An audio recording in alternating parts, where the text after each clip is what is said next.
ବର୍ତ୍ତମାନ ସମୟରେ ଅତ୍ୟଧିକ ଥଣ୍ଡା ଶୀତ ଯୋଗୁଁ ଲୋକମାନେ ଘରେ ଘରେ ରୁମ୍ ହିଟର ବ୍ୟବହାର କରୁଛନ୍ତି। ରୁମ୍ ହିଟର ଲଗାଇଲେ ଗରମ ଲାଗେ ଏବଂ ଆମେ ପ୍ରାୟ ଦେଖିଛୁ ଲୋକମାନେ ଘରେ ରୁମ୍ ହିଟର କଣ୍ଟିନ୍ୟୁ ଦିନ ସାରା ରାତି ସାରା ଲଗେଇ ରଖୁଛନ୍ତି ଅତ୍ୟଧିକ ଗରମ କରିବା ଲାଗି, ଥଣ୍ଡା ଦାଉରୁ ରକ୍ଷା ପାଇବା ଲାଗି। କିନ୍ତୁ ଆମେ ଜାଣିବା ଦରକାର ଯଦି ଆମେ ରୁମ୍ ହିଟର ଦରକାରଠୁ ଅଧିକ କିମ୍ବା ଯେତିକି ସମୟ ଦରକାର ତାଠୁ ଆମେ ଅଧିକ ବ୍ୟବହାର କରିବା ଆମ ସ୍ୱାସ୍ଥ୍ୟ ପକ୍ଷେ କ'ଣ କ୍ଷତିକାରକ ହେଇପାରେ। ସାଧାରଣତଃ ରୁମ୍ ହିଟର ଯଦି ଆମେ ଅଧିକ ସମୟ ଲଗାଉଛେ ସାଧାରଣତଃ ପିଲାମାନଙ୍କ ପାଖରେ ଏବଂ ନବଜାତ ଶିଶୁ ଛୋଟ ପିଲା ସେମାନଙ୍କୁ ବହୁତ କିଛି ସାଇଡ୍ ଇଫେକ୍ଟ ହେଇଥାଏ।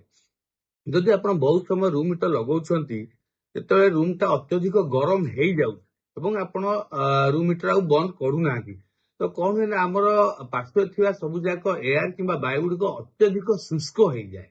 ଶୁଷ୍କ ହବା ଦ୍ୱାରା କ'ଣ ହୁଏ ନା ଆମର ଚର୍ମ ହେଲା ସ୍କିନ୍ ଇରିଟେସନ ହୁଏ, ଆଖି ଇନଫେକ୍ସନ ହୁଏ, ଥ୍ରୋଟ୍ ଇନଫେକ୍ସନ ହୁଏ, ଚର୍ମରେ ବିଭିନ୍ନ ପ୍ରକାର ଇନଫେକ୍ସନ ବି ଦେଖାଦିଏ। କାହିଁକି ନା ଆମର ଆଖି, କାନ, ନାକ, ସ୍କିନ୍ କଥା ମୁଁ ପ୍ରପରଲି କହିବି ସବୁ ଯାକଟା ବାଲାନ୍ସ ହବା ଲାଗି ଗୋଟେ ମିନିମମ୍ ହ୍ୟୁମିଡିଟି ଗୋଟେ ଦରକାର। ତେଣୁ ଆପଣ ଯଦି ବେଶୀ ଶୁଷ୍କ କରିଦେବେ, ଶୁଖିଲା ହେଇଯିବ ଅତ୍ୟଧିକ ରୁମ୍ ହିଟର ଲଗେଇବା ଦ୍ୱାରା ତ ବିଭିନ୍ନ ପ୍ରକାର ଆଲର୍ଜି ଦେଖାଦେଇପାରେ। ତା ସହିତ ବିଭିନ୍ନ ପ୍ରକାର ଯେମିତି ମୁଁ କହିଲି skin, throat infection, mouth infection, nasal infection, eye infection, conjunctivitis ଏସବୁ ହବାର ଅଧିକ ସମ୍ଭାବନା ରହୁଛି। ଏବଂ ଯଦି ବେଶୀ ସମୟ ଆପଣ ରୁମ୍ ହିଟର ଲଗାଉଛନ୍ତି ଆହୁରି ଅଧିକ ଶୁଷ୍କ ହେଇଯାଉଛି, ବହୁତ ସମୟ ଆପଣଙ୍କୁ ନିଶ୍ୱାସ ପ୍ରଶ୍ୱାସ ନେବାରେ ବି ଅସୁବିଧା ହେଇପାରେ, ଧଇଁ ସଇଁ ଲାଗିପାରେ, ନିଶ୍ୱାସ ମାନେ ନେଲା ବେଳେ ଆପଣଙ୍କୁ ସଫୋକେସନ ଲାଗିପାରେ। ସ୍ପେସିଆଲି ଯୋଉମାନଙ୍କର ହାର୍ଟ ପ୍ରୋବ୍ଲେମ କିମ୍ବା ପୁରୁଣା ଲଙ୍ଗ ପ୍ରୋବ୍ଲେମ ଅଛି, ଆଜମା ରୋଗୀ କିମ୍ବା ସିଓପିଡି ରୋଗୀ କଥା କୁହନ୍ତୁ, ସେମାନଙ୍କ କ୍ଷେତ୍ରରେ ଏଇଟା ବହୁତ ବେଶୀ କ୍ଷତିକାରକ ହେଇପାରେ, ବହୁତ ଧଇଁ ସଇଁ ହେଇପାରନ୍ତି, ସଫୋକେସନ ବି ଲାଗିପାରେ। ଆଉ ଗୋଟେ ଜିନିଷ ରହୁଛି ଯଦି ଆପଣ ବହୁତ ସମୟ ରୁମ୍ ହିଟର ଲଗାଉଛନ୍ତି ଯଦି ଅତ୍ୟଧିକ ମାତ୍ରାରେ କାର୍ବନ ମନୋକ୍ସାଇଡ ଗ୍ୟାସ୍ ବାହାରୁଛି ତ କାର୍ବନ ମନୋକ୍ସାଇଡ ପଏଜନିଂ ବି ହେଇପାରେ, ଯୋଉଟା କି ବିଭିନ୍ନ ପ୍ରକାର ଦେହରେ ସମସ୍ୟା ଦେଖା ଦେଇପାରେ, ଯୋଉଟା ଅତ୍ୟଧିକ ମାତ୍ରାରେ ଲଙ୍ଗସକୁ ପ୍ରଭାବିତ କରିପାରେ, ବ୍ଲଡକୁ ପ୍ରଭାବିତ କରିପାରେ। ବହୁତ ସମୟରେ ବ୍ରେନକୁ ଉଠି ବ୍ରେନ କନଫ୍ୟୁଜନ ବି ହେଇପାରେ, ଲୋକମାନେ ଇଆଡୁ ସିଆଡୁ କଥାବାର୍ତ୍ତା ବି କହିପାରନ୍ତି, ମସ୍ତିଷ୍କ ଉପରେ ବି କିଛି ଆଘାତ ବି ଆସିପାରେ। ତା ଛଡା ଅନ୍ୟାନ୍ୟ ଯଦି ମୁଁ କହିବି ଯଦି ଆପଣ ରୁମ୍ ହିଟର ପ୍ରପର ଜାଗାରେ ଲଗେଇ ନାହାନ୍ତି, କୋଉଠି ରଖିଦେଇଛନ୍ତି, ଯଦି ମାନେ କିଏ ପିଲା ହଉ ଛୋଟ ପିଲା ହୁଅନ୍ତୁ କିମ୍ବା କୌଣସି ଡ୍ରେସ କିମ୍ବା କପଡା ଲାଗି ଯାଉଛି, ଯଦି ସେଥିରେ କିଛି ମାନେ ବେଶୀ ହିଟ୍ ବାହାରୁଛି ହୁଏତ କୌଣସି ଫାୟାର ରିଲେଟେଡ ଇଞ୍ଜୁରି ବି ହେଇପାରେ।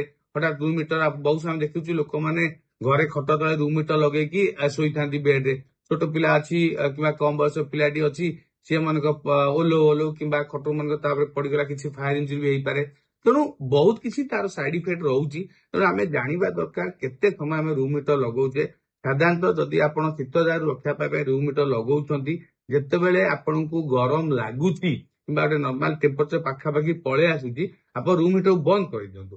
ଆପଣ ଦିନ ସାରା ରାତି ସାରା କଣ୍ଟିନ୍ୟୁ ରୁମ୍ ହିଟର ଲଗେଇ ରଖନ୍ତୁନି, ସେଟା ଅତ୍ୟଧିକ ମାତ୍ରାରେ ଆମର ବାୟୁଟାକୁ ଶୁଷ୍କ କରିଦଉଛି, ଯୋଉଟା ବିଭିନ୍ନ ପ୍ରକାର ସାଇଡ ଇଫେକ୍ଟ ଦେଖା ଦଉଛି। ମୁଁ କହିବି ଯଦି 2-3 ଘଣ୍ଟା ଆପଣ ଯଦି ଲଗେଇବେ, ବର୍ତ୍ତମାନ ଯାହା ଟେମ୍ପରେଚର ଅଛି ଯଦି ଆପଣ 2 ଘଣ୍ଟା ବି ରୁମ୍ ହିଟର ଲଗାନ୍ତି ତ ଆପଣଙ୍କୁ ଗରମ ଲାଗିବ ଏବଂ ଆପଣ ଗୋଟେ କମ୍ଫର୍ଟେବଲ ରହିପାରିବେ।